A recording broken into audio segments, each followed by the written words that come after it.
Hi, welcome to Real Estate Resource. Really glad you stopped by. Don't forget to like, subscribe, and hit that notification bell. Hope you enjoy this video. Okay, so I'm assuming that we have a good sized crowd here today because of everything that's happened in the past week or so with the NAR settlement or proposed settlement, and what we're going to have to start putting into place. We're required to put in place come July, most likely, and what we probably should be spending time with at the moment so that we get comfortable with it and we make it a process that is just part of our business practice. So what we're going to talk about today is how to kind of fill out the buyer representation and broker compensation form, but also have some discussions about how we're going to start adding that conversation into our buyer consultations. And hopefully what this will do is that this will begin to give us some motivation to actually have buyer consultations, to do these things prior to showing properties. And because I think that for some of us, in the past and continuing still, our process, our systems of working with a buyer is just direct them to the lender, get them qualified, and once they are, start showing them property, right? Because in the past, we were only required to have really one form signed in order to represent a buyer, and that was the disclosure regarding agency relationships. And we're still going to need that, but we're also going to need to have that buyer representation and broker compensation agreement already done prior to showing a property. So I think the reason I wanted to revisit this, even though we kind of talked about the form a few months ago, is just because now it's going to be mandatory soon in your business. And I think it's better for us to be ahead of that wave than behind it, where that when it does become, which is really becomes kind of the MO for a lot of agents, is I won't do it until they make me do it. And if we can get ahead of that, right, we can be proactive instead of reactive and jump on the idea that this is something that I have to place in to my business practice starting now so that I am an expert at it by the time the rest of the agents are required to use it. Now, I will say this, that between now and July, if that's when these changes go into effect, these forms that we're going to talk about today may change. Things may change with them, and that's okay. In the meantime, this is still going to be a tool that you guys can use to get yourself prepared to make sure that you're doing your job properly when the time comes, right? When those changes happen. Now, I have said in the past, I think these buyer representation agreements are great. We should have been using them. It's for all intents and purposes, it is a listing agreement for a buyer. And the example I always used to use for this was if a seller called you and said, hey, I got this terrific $2 million listing. I want only you to sell it, but I'm not signing a listing agreement. Just go find me the buyer and I promise you I'm going to pay you a commission. 99.9% of us as agents would go, nope, not going to do it without the listing agreement or some other kind of written agreement to pay me compensation. But for buyers, I mean, that's a house that's going to be sitting there and, it's not going anywhere and it's a $2 million listing. But for a $500,000 buyer, we'll drive 3 hours away to write them an offer without any kind of agreement. And so I think that this is just good business practice. This is going to be something that you guys are going to be forced to use, and I think we're all going to be better for it. So with that said, after my little soapbox there, we will share my screen and we'll take a look at the agreement. So let me get that up. All right. So what you guys should be seeing right now is the disclosure regarding agency relationships. I do like to talk about this one every time it pops up in one of our classes because, again, I feel like it's a form that we dismiss. And, it's important because it is a required disclosure. The law states we have to make this disclosure. And the disclosure that we're making here is how a client can be represented by an agent, right? So we know that they could be represented as a seller's agent. We know they could be represented as a buyer's agent. And we know that they could be represented as an agent representing both buyer and seller. And In the case where I have a fiduciary duty to both you and the seller, where I'm representing both, I have to get permission of both buyer and seller to be able to act in that capacity, right? That's all this disclosure says. And when a buyer signs it or a seller signs it, they're not signing to say, oh, I'm committed to working with you. They're just signing, acknowledging that you disclose to them how they can be represented. That's it. That's all this form does. And I mean, if we're going to get technical, because now that we have to use this representation agreement going forward, this is something that you should have had signed with every one of your buyers or sellers, even if you never wrote a contract with them, because you're representing them even without contracts.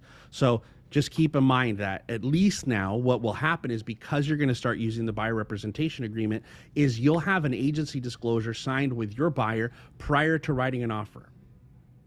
And then you can use that disclosure regarding agency relationships is good for as long as your agreement is good with the buyer that you're working with. Okay? So that's it. That's the disclosure regarding agency relationships. One will come with your buyer representation and broker compensation form. And I like the idea that that's going to make us sign it prior to writing an offer. Because right now, as buyer's agents, 99.9% of you guys are only signing this form when you're having a buyer fill out an offer, okay? And we should have disclosed to them much earlier how they could be represented, okay? Any questions? I don't think so, but any questions about the disclosure regarding agency relationships? No? Okay. All right. So it has the fair housing discrimination stuff, just like when we write an offer. We're not going to spend a lot of time on that because we've talked about it already. And it does have the possible representation of more than one buyer attached to this. This is also where we get the permission to act as a dual agent, and it explains how the market works when brokers and individual agents represent more than one buyer or seller. So the wire fraud is in there also. Again, just to touch on it, just tell your client, don't ever wire any funds without double checking with me first. That's really all they need to know about the wire fraud amendment. Here we go. Buyer representation and broker compensation agreement. So what this is stating is there is a representation period and right to present or represent the buyer, whoever the buyer's name is, whether that buyer be an entity or it's more than one buyer. Did I say, okay, sorry. Did you say that we need this also when we double into our listing buyer representation for the double? Okay, so at the moment now, you don't have to have this. But come July, yes, if you double end your own listing, you will still have to have this representation or a similar representation agreement signed by the buyer prior to you showing them your listings. So just so you guys understand that, just the same for buyer's agents, I have to have this signed before I can show them a property. And the listing agents will also have to have this signed prior to showing them a property. And they're going to have it signed with, the compensation that the buyer's willing to pay. The whole thing has to be done by the listing agent, just the same as the buyer's agent. So this form is not going to be just for buyer's agents. It's going to be for the listing agents that also like to double in their properties. And it was something that we talked about in that NAR settlement review and things that we talked about was you can only be compensated the amount that you agree to with your buyer. So it doesn't matter what the seller's willing to pay. It's only what you've agreed to be compensated by your buyer that you can be compensated. If there are more than two players, they'll fit. But you could put two names on here. You don't need to put, and just so you could see the signature line. You got two buyers on here, just like a purchase agreement, like anything else. So two buyers, same agreement, it's fine.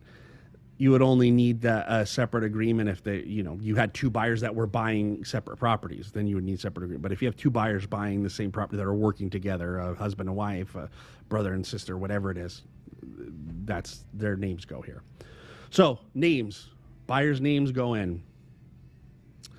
The broker's name for you guys that work here, Century 21 All-Stars. So whatever the name of your brokerages would go in there. So let's say just for now, you could see there's two names of the buyers, right, can go in there. So we'll just say it's John and John Smith and Gene Smith. It's just easy, right? They are the buyers. Okay, so we've got those two buyers there. Now, if the buyer was a trust, you would put the name of the trust.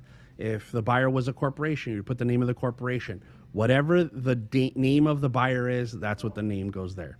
The broker for us, again, is Century 21 All-Stars, right? And so also, you have to, just like a listing agreement, you have to have a begin date and an end date. You have to have a begin date and end date. So it's just like a listing agreement. If I don't have that begin date and end date, it can't be forever.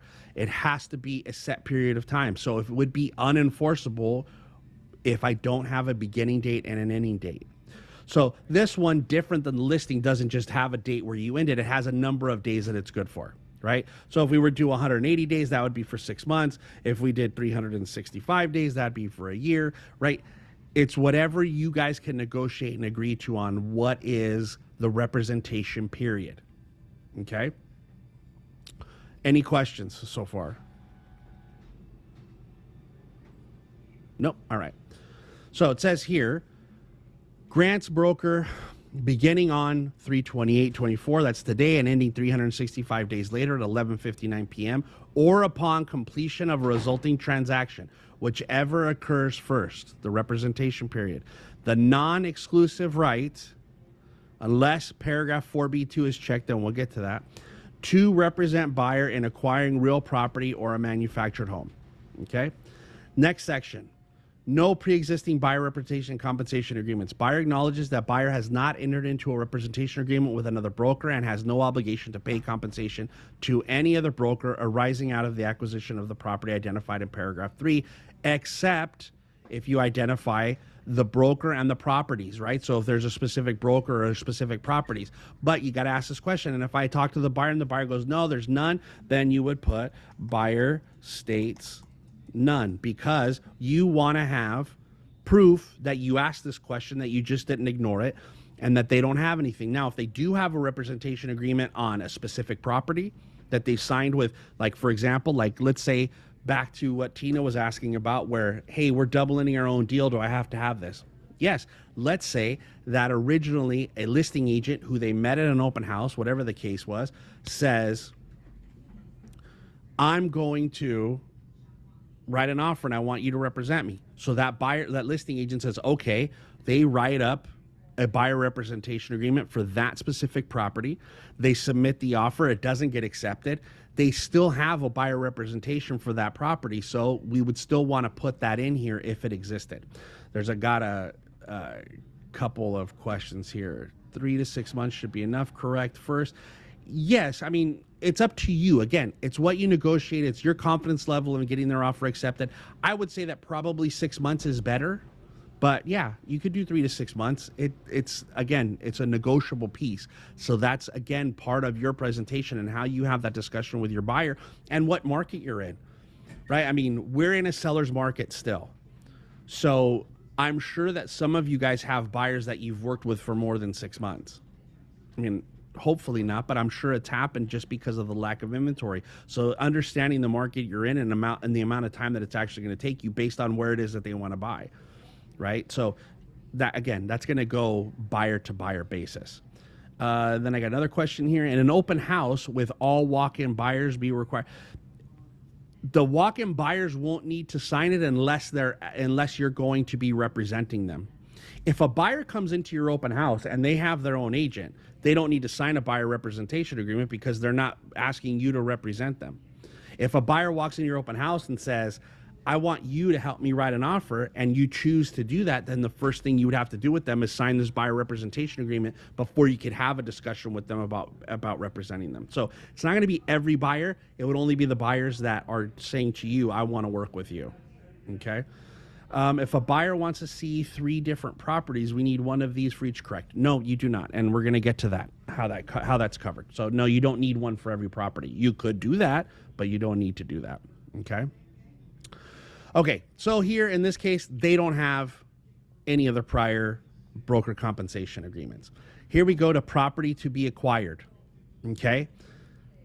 This is where I'm saying that you don't need to have one for every property, because you can put locations, you can choose to put in, school districts, areas. Let's say, for example, you have buyers that want to buy condos, right? So you could put in a specific city, you could put the type of condominium complex, whatever. You can't, somebody just put TBD. You cannot put TBD. You can't put that. The point of this is that they're expecting that we've had some kind of consultation with our buyer. That means we've gone over with them what their buying power is, what's important to them in homes, those kind of things. Now, if I don't put a location, right, I could just put cities and say, okay, so my buyer wants to buy in Downey, Norwalk, Pico Rivera, Whittier, Bellflower, right? These are all the cities that we've talked about, okay? Right? Let's just say that that's what we've decided. And we're good to go with that. And the price range that they've been approved, right? Their maximum is 650, or let's say 700. So we're going to say a reasonable is, we're going to say anything between 600,000 and 750, right? That's their price range. I can't put 0 to 2 million.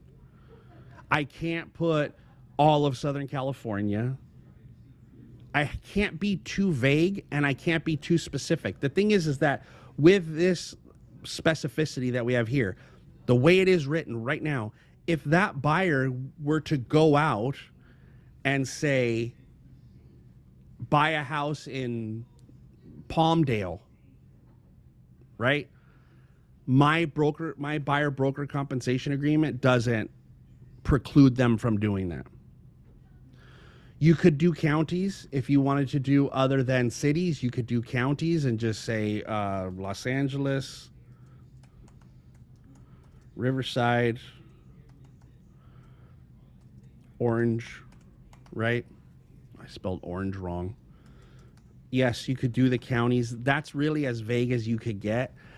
I think that ultimately what happens is, I think this will probably change as the representation agreement goes. But yes, this is as vague as you could get, would be to name all the counties. But you have to be in a price range that makes sense, right? It can't be like 0 to a super high number so that I'm covered in every case. It's got to be really what they're qualified for. This location up here would be if it was a specific address. If we were buying, if it was just about buying that one property, that's what it would be about, right? Like we talked about earlier, where the listing agent met the buyer and said, hey, okay, I want to write an offer on your listing, then that would be that address, right? And if it has a specific address, you don't need to worry about the counties and all that stuff, right? You just have that. Other would be whatever other kind of criteria maybe that you would want to go. You could put a list of properties, or you could attach a list of properties to it. So yeah, you don't need to do multiple of these for multiple properties. Okay, so first, let's see. First, I thought Zuli had her hand up for a moment before Jesus put up his. I thought I saw that. But let me go to Jesus since I see him. Go ahead, Jesus. Yes, Kyle. My question was, I put it on the text. What if they come in and they already sign a vague representation with, let's say, LA County, and this is Pico Rivera, and they want to come with us because their agents is not good. They really like the property. They dump them. What do we do? But they sign a BRBC. Yeah. Okay. So there's two things that you have to look at first. Number one is, did they check this box for exclusive representation? And we'll get to that in a moment. Because if they didn't, then the buyer can cancel the agreement whenever they want. If they did, then technically what would happen is if the buyer bought the property with you and paid you compensation, they would legally owe compensation also to the other broker. But it would mean for the broker would have to take them to court and sue them for that compensation. So it's, you know, depending on how it works out with buyers agents, if they want to go that route, that could be the consequence of them signing another agreement with you and buying that property. Again, it's going to change. Things will shake out differently in how people sign these agreements. And there's probably going to be some changes, like I said, come July. But again, this is you guys just getting into practice of using it in part of your consultation. Let's see. I got another here in the chat. What if something happens and they want to buy way lower or way higher than the price range you agreed? How do you correct your agreement with them? You can modify this agreement, and just like you can a listing, you can make a modification to the agreement, and you have to make the modification before you show them anyway. So if somebody says, oh, you know what, I know we had up to 750 is what I qualified for, but now I'm getting a co-borrower, or, you know, somebody lent me money, or whatever the case is, I got extra money, I got a gift from my dad, so I have a bigger down payment, I can buy a more expensive house, then we would modify this prior to showing them the properties that were a higher amount. Okay. If you attach the list as an EB, it would just be on an addendum. It would be on an addendum, whatever that list of properties were. Can these buyers rescind a previous BRBC? They can, depending on how it was filled out. And we're going to get to that in a moment. Okay. Okay. So like I said, if you were going to add a list of properties, you would attach a list, just do an addendum attached to it. That's it. Okay. All right, here we go. The compensation to the broker. The amount or rate of real estate commissions is not fixed by law. This is just like it is in a listing agreement. They are set by each broker individually and may be negotiable between buyer and broker. Real estate commissions include all compensation and fees to broker. Buyer agrees to pay broker as follows. 1, applies unless 2 or 3 is checked. Do not check both. Okay, so what it's saying is 1 is the default unless you've checked 2 or 3. Don't do both. You got to do one or the other. Okay, you can't do a percentage and this or a percentage and this. So if it's going to be a percentage of the sales price, you would write that percentage in there. Okay, if also you were going to charge your buyer for the TC, you would have to put that here now, right? You're just telling them, hey, this is for the TC fee. Or if you don't want to, obviously we could do 3%, we could do 2%, we could do 1%, whatever it is that you guys negotiate. Now, but remember, come July, if the seller is paying compensation, and I've already negotiated this 1% because my buyer says that's all I can afford to pay you. If I go and get paid, or if I go and write an offer and the seller is going to offer 2.5% or 3% commission, I can only get paid 1%. I can only get paid what I've negotiated on this form with my buyer. That's it. So keep in mind how you negotiate things. Okay. Let's see. Kyle, is this form going to be enforced like a listing agreement, or the buyer can just leave and work with it? No, it's like a listing agreement. Again, dependent on how you fill it out. Repeat again, please. You're talking about the compensation part of it, I'm guessing. So when the new changes take effect in July, and we're required to use this, not like now where I'm telling you guys to start putting it into practice. What this is stating is whatever I've agreed to with my buyer, what my buyer is going to pay me, whether it be 1%, 2%, or 3%, whatever it is you negotiate, I don't care if it's 10%, whatever amount you negotiate, that is the maximum amount you can be compensated. So if a seller, and now we know that the MLS won't have offers of compensation any longer, but individual agents can do it on their own websites and say, hey, listen, I have this listing on, 123 Main Street. I'm offering 2.5% commission, or the seller's offering 2.5% commission. And you write an offer, but you have a compensation agreement that says 1%. Okay? That is the maximum that you can make, even if the seller is paying 2.5%. to a buyer's agent for compensation. Okay? So you have to be really kind of cognizant of how you're structuring your commission with the buyer. Now, my suggestion is, instead of starting here, and again, I don't know if this is going to change. I'm just telling you how to work this one. What I would do is, pursuant to the compensation schedule attached, I would add that in, because what we want to do is we want to be able to negotiate something that the buyer can pay, but we also want to make sure that they feel confident that they're not going to have to pay in addition to any other compensation that I may receive, right? Or have to make up a difference, right? So for example, if I have an agreement from my buyer that says they're going to pay me 3% compensation, because that's what we negotiated, that's what they feel comfortable with, that's my value. And then I write an offer on a property that ultimately ends up paying me 2% in compensation.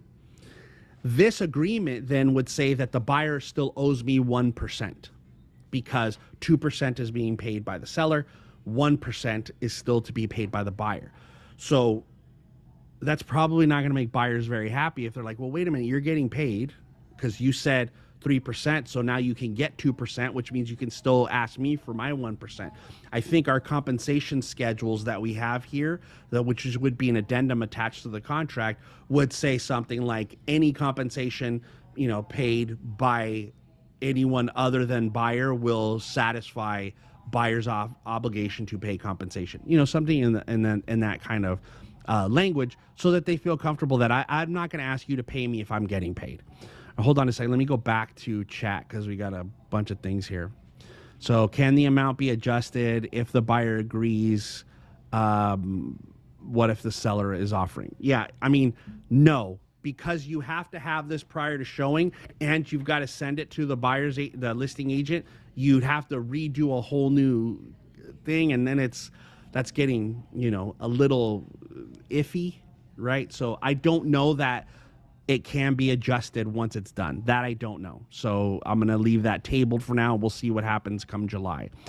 Can we have a 2 and 3% commission form and use it according? No, you can only have one. It's like having 2 listing agreements. You can't do that. It's one form. So negotiate your commission the way you feel comfortable. Can we put it contingent on if the seller is offering commission? If the seller doesn't offer any commission, that's when we can go with our agreement with the buyer. No, you cannot. It's not contingent on anything. It exists, and whether or not the seller is paying compensation, because now there is nothing that compels them to compensate the buyer's agent, you can't make it contingent on that. Now, could we have some kind of agreement on with our buyer that says, hey, listen, okay, I agree to pay you 2%, but I only want you to show me properties where the seller is offering some kind of compensation? Could they do that? Or the buyer or listing agent is offering some kind of compensation? Could we do that? Maybe. I don't know how that's going to change right now. Yes, we could. The way it works right now, yes, we could. But I don't know how this is going to change in July. I'm just trying to get you guys into the practice of using this, because it's going to be very similar to this. Let's see what we got here. Occasionally, our buyer goes and buys with the listing agent at the open house. With the new rules, is the listing agent allowed to get paid by the seller or no longer? Again, just like a buyer's agent, we talked about this. If a buyer walks into an open house and says, I want you to represent me, they have to sign a buyer representation agreement. And if the seller's not paying compensation, the buyer would have to pay them compensation, just like a buyer's agent. Period. End of story. That's it. So the same rules apply to a listing agent who gets a buyer at an open house as they do to a buyer's agent that finds a buyer door knocking or on the street somewhere, right? So again, the amount of compensation that you negotiate with your buyer is the maximum amount of compensation that you can get paid. I think that's one of the most important parts of this, is that what's going to happen now for you as agents, as buyer's agents, is that nonsense about I work for free doesn't exist any longer. That's one of the reasons that we got into this position, is that buyer's agents used to tell their buyers, don't worry about it, I work for you for free. You never worked for free. They just didn't pay you. The seller or the listing agent, well, let's reverse that. The listing agent paid you. And the listing agent didn't explain to the list seller how compensation worked with buyer's agents. And that's why we're in this. The buyer representation is not required until June, or until July, but I would suggest you guys get yourself familiar with it and start using it now. Okay? So this is the issue, is what we're going to have to start doing now as buyer's agents is the same thing that we do as listing agents. Hey, when I go on a listing appointment, I have to be able to show my value as to why it's important to hire me and not the other agent. What do I do different? Why am I better? Why should you hire me instead of any of the other agents that are applying for the job of listing your home? You're going to have to do the same thing for buyers now.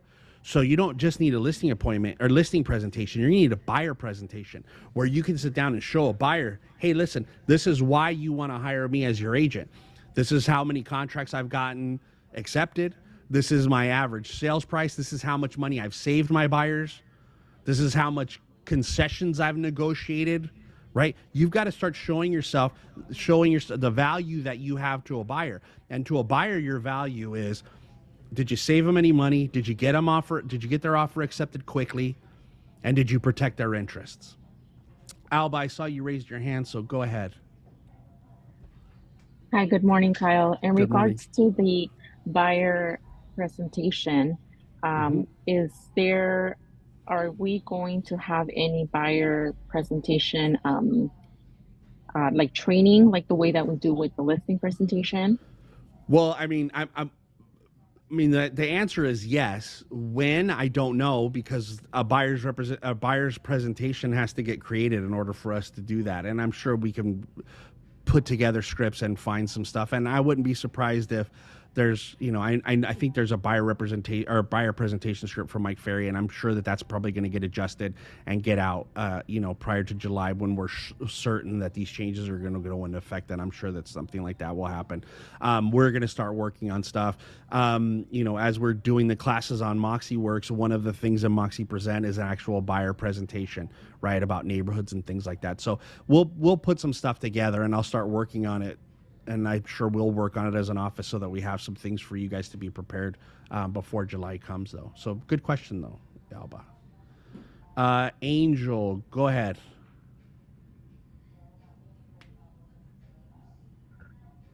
Kyle, Yes. so what I'm understanding here is that probably we will be able to negotiate compensation. We will be able to split the commission between partially to be paid by the seller and partially to be paid by the buyer on any particular property, if that's the case. Yes. Okay. Yes. Either you find a property, like there's already some properties on the MLS now that are offering zero compensation, and that's going to happen too. In that case, if you had a buyer with this buyer representation agreement, your buyer would have to pay your compensation based on what you negotiated here. Now, if you have this buyer representation agreement, and we'll talk about the how it's affected by you getting paid, but if I have something that's offering compensation, if it doesn't total the amount of compensation that we've negotiated in paragraph 4A, then the buyer, yes, would be responsible to pay any difference. Will I be able to submit an offer subject to the seller, even though the seller offers zero commission in the MLS or not paying a commission? I can submit an offer subject to seller paying me a commission. Yeah, absolutely, and that's we're gonna get to that Okay. hopefully today and show you how you would do that, how you would Okay. request that. Okay. Thanks.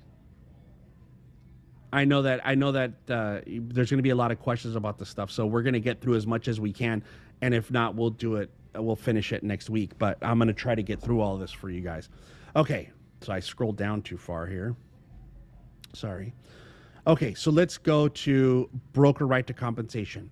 Brokers shall be entitled to compensation specified in 4A from buyer if during the representation period or any extension thereof, because you can extend it if you need to, just like you can extend a listing, buyer enters into agreement to purchase, lease, or otherwise acquire any property described in paragraph 3, and the seller thereof completes the transaction or is prevented from doing so by default of the buyer.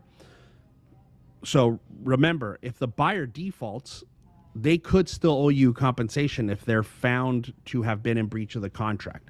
We're not going to go into that part because it's enough that we're asking them to buy. We're not going to, I don't want to get into how we can get them to pay us anyway, but it's possible.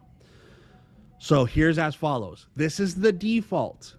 This is the default, the broker involvement, meaning this is non-exclusive representation, which means compensation is payable only if there was a broker involvement with the property.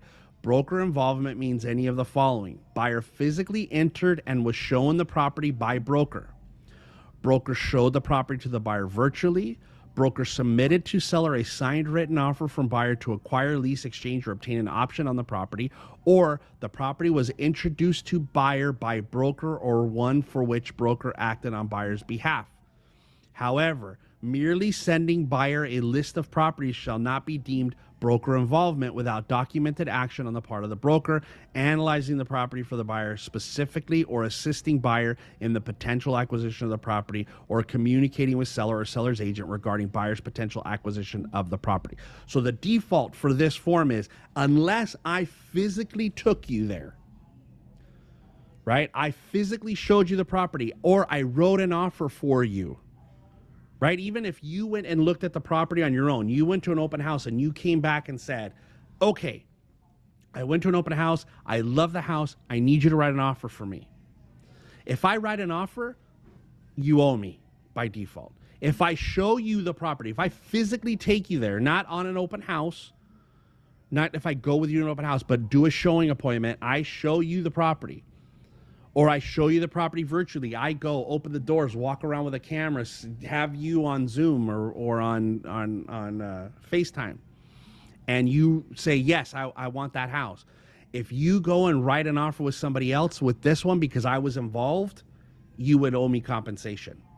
But if I never saw you, showed you the property, you went to work with the listing agent and I didn't know anything about it, if I don't check this box, which says buyer acquisition, which means anything that you buy, you owe me compensation. If I don't show you by default, you don't owe me. Yes, you can request compensation from selling offer. So we just talked about with Angel, and I'm going to show you guys how you do that. Okay. So if I want this to be exclusive, meaning that if they go without me and write an offer with a seller, I want some kind of protection, then I would check this box. Again, I don't know if this box will still be here in July, but it is now, and this is the form you're going to use now. This agreement shall be exclusive and irrevocable. Broker will devote time and resources to assist buyer in finding and acquiring the property in the expectation of being paid for broker services. Broker is entitled to compensation if buyer acquires property during the representation period with or without broker involvement, even if another broker is also entitled to be paid for representing the buyer. Buyer includes any person or entity other than the broker related to the buyer or whom any manner acts on buyer's behalf to acquire property described in paragraph 3. So that's it. That's the exclusive. That's you got it. I have to take an action and check the box to make it exclusive. If I don't check that box, it is non-exclusive, and I'm only guaranteed to get paid if I'm the one who introduces the property to the buyer.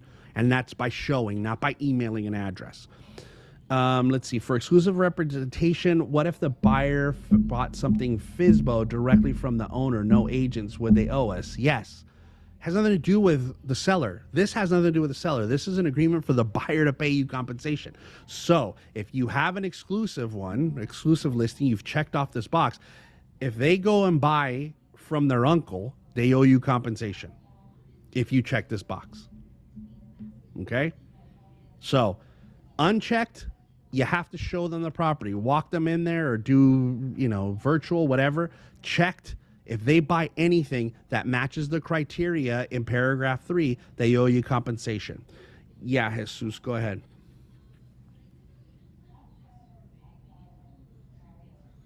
Okay, I just want to say that on 1.2, it says brokers show the property to buyer virtually. When we send them the property via our app or via MLS, it's actually showing the property in the pictures, isn't it? No, that's not what they mean by virtually. They mean you walk into the property, you're there live, you're talking to them online, you're showing them a video, you're FaceTiming with them, not because I emailed you a video of the property. No, that's not what virtually means. No. Look, again, part of the problem for us as buyer's agents is we got lazy just like listing agents did, and we would email properties and not show properties, and then our buyers would go drive by and then they'd call us and say, yeah, I drove by the one you emailed me, I love it, I want to write an offer. Or we would call our buyers and go, hey, there's an open house this weekend at the house we were talking about, go see it and tell me and write an offer. This is not what the business is going to be going forward. If you're one of those buyer's agents that's how you did business, where you just emailed lists and said, let me know which one you want to see, and then, or go to the open house and let me know if you like it so we can write an offer. If that's who you were, then you're not going to be in business in 6 months. You've got to get on it. This is now going to be about service. This is about legitimate service. I have to earn my income as a buyer's agent and do the things that I'm supposed to do, which means it's going to take more time. It's going to take more time. You're going to have to invest in being a buyer's agent if you want to be a buyer's agent.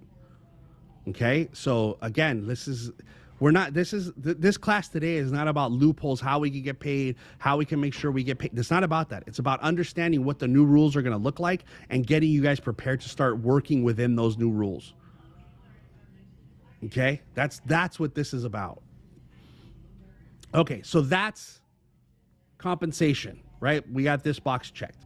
Cancellation of buyer representation agreement. Either buyer or broker, right? This is defaulted now. Remember, either buyer or broker may cancel this agreement by giving written notice to the other. This agreement shall be terminated if paragraph 4B1 applies upon receipt of the notice or blank days after receipt. If paragraph 4B2 applies, which was what we checked off right here, right? The exclusive, 30 days after receipt of the notice. So what happens is this: if I want to fire my buyer and I've checked off the exclusive contract, I got to send them a notice and say, hey, I don't want to work with you anymore. Now it's 30 days. Okay? Now it's 30 days.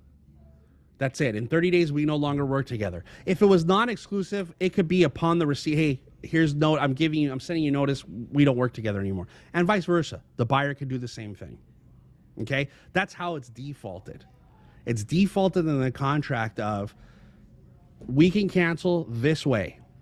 Either notice, because it's non-exclusive, I gave you the notice and we're done. We don't work together anymore. And it goes both ways. Or if it is an exclusive, you get a 30-day notice that we don't work together anymore. And then during that 30 days, if the buyer buys anything on that exclusive contract, they would owe you compensation. Or if you check this box that says, and it has to include the box for 4B2, has to be checked also. Neither party shall have the right to cancel this agreement prior to expiration except by mutual agreement. That's it. So if you negotiate this with your buyer, the buyer won't be able to cancel. Just kind of like your listing, right? Where the seller really can't cancel unless we mutually agree to cancel. So those are your options for how it can be canceled. So going back a few questions ago, right? Virginia, I think, asked in the chat, how does a buyer cancel or get out of an agreement? Well, depending on how this was ultimately filled out by the original agent, they may have to just give them a notice and say, I'm out. And it may be a notice that it's today or it's 30 days from now. Okay? So that's how it works. Or if this box is checked, nobody cancels unless we agree to cancel. Okay, any questions so far? Any additional questions so far? Okay, looks like we're probably going to have to go to a day 2 on this one just by looking at the clock, but we're going to keep pushing forward. Okay, accounting for payments to broker or by others. If anyone other than buyer compensates broker for services covered in this agreement, the amount shall be credited towards the buyer's obligation to pay compensation. Okay? That's just saying, hey, listen, if somebody else pays me whatever we've agreed on, it gets credited towards our agreed compensation. So if we agreed on 3 and I get paid 2.5, that 2.5 gets credited to you. You owe me 0.5% of compensation. Okay. If third-party payments received exceed buyer's obligation, the excess amount shall be paid to broker or credited to buyer or other. Now, I believe this will be gone because we know now that the new rules are going to be that you can only get paid what you've agreed to. So I believe this will be gone. I believe that will be gone. How must the notice be sent? Written letter, email is okay for cancellation. Right now, I would say that we probably use a cancellation, like a listing cancellation, or we could just do it in an amendment saying, hey, we've agreed that we cancel, right? Do it in an amendment is probably the best right now. Authorization to include commission and offer. Buyer authorizes or does not authorize. I don't know that will still be here in July. Broker to include a term in buyer's offer obligating seller to pay broker directly or through escrow for any compensation that buyer owes broker. Okay? That's what we're talking about now, is that we're going to be able to ask for the compensation. We're going to address compensation in the offer now, which was not the case before. That change happened about, I don't know, 6 months ago, maybe, that was added. The portion of the purchase agreement was added that says, hey, we could ask for compensation from the seller. Before, compensation wasn't negotiable in the offer because it wasn't, for a buyer's agent, wasn't being paid by the seller. It was being paid by the listing broker. So that was a separate agreement between broker and really had nothing to do with our negotiation of buyer and seller. Well, that's changed now. Now it's something that we can negotiate in the offer because of the removal of that compensation, the demand for compensation that existed between two brokers. That doesn't exist anymore. Let's see. If seller compensates you 2% and you agree with the buyer 3%, if we decide to let the buyer off the hook for the difference, what form can we use? Yeah, I mean, you don't need to do a form. What you could do is, what I would do is do a modification of, okay, so it's a long name. The form is called the modification of listing, buyer representation, or other agreement, and you would use that form to modify a listing, to modify this buyer representation agreement, or any other agreement that you may have with a client. So you use that modification that says, hey, we're going to modify the compensation down to 2%. Right, so that they're only required to pay the 2%, which means that the whole 2% paid by seller would be then be credited to the buyer. So there's lots of things that we can do. Like I said earlier, I could put on my on this commission on this compensation schedule, I could put on there that if buyer has agreed to 3% compensation, if seller pays 1.5% or more in compensation, buyer will have no obligation to compensate different, whatever. We could put some verbiage in there, probably, depending on the amounts that we want to go, and say, hey, by the way, if the seller agrees to compensate me at anywhere more than 1.5 points, you're off the hook for any compensation. Right? We could add that into the agreement from the beginning. And I think that's probably something that should happen, because it's going to help your buyer feel comfortable and confident that, hey, I'm not also going to have to pay if they're getting paid from somebody else. Okay. Additional broker right to compensation. Broker shall be entitled to the compensation provided for in paragraph 4A if within blank calendar days after expiration of representation period or any extension thereof, there is a cancellation after the effective date of the cancellation, buyer enters into agreement to acquire property for which there was broker involvement provided. So basically, like the listing agreement, right? Like, remember in the listing agreement, we've talked about how you can be compensated. If I give you that 180 days exception period, which is what I would suggest you do here, if I give you a list of properties, basically like, hey, by the way, these are all the properties that I showed you or wrote an offer on for you when this expires. If you buy any of those in the next 180 days, I get compensated. Okay? Questions? Any questions? All right. We must disclose to the buyer prior to showing the properties if we are going to receive any compensation. We have to disclose that to them. Okay, go ahead, Angel. Kyle, I read a couple of weeks ago that probably when the seller is willing to pay a compensation, will probably be written in a form of credit towards the buyer's closing costs. And then in turn, the buyer will pay me a commission. What's your take That on that? that is well, okay. So just I'm glad you brought it up. Let's talk about that. So in the MLS, right? And like all this stuff is evolving. They're going to remove the compensation section from the MLS. There will be no compensation. It's not about it not being required. There will be no spot for compensation. So they are assuming that they will add. I got some watched some information from the CRMLS that they are going to add a concessions spot instead of compensation, saying seller agrees to pay X amount in concessions. Right, those concessions can be used however the buyer chooses to use them. So if it's say, hey, here's $15,000 in concessions that we're willing to pay. Well, if I ask in my offer for that $15,000 credit, then I can apply it to either closing costs or my responsibility to compensate my agent. So that's the MLS. Outside of the MLS, right? Outside of the MLS, if I'm a listing agent and I have my website and I'm showing you my listings on my website, my personal website, not the MLS, obviously. And I say, hey, any buyer's agent that comes and writes an offer on this property is going to be compensated by the seller, 2% of the sales price. Then the seller can directly compensate the buyer's agent. You just can't reference in the MLS that the seller is directly compensating the buyer's agent. You can only reference that they are going to pay a concession.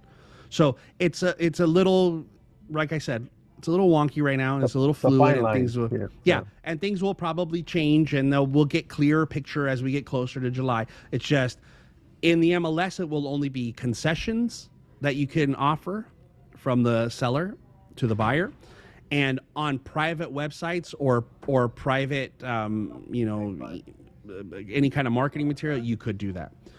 All right, let's see. I had a couple. Let's see. Can we additional commission? Like if we rep an investor who wants to buy our listing, can we add additional fee on top of what the seller's offering?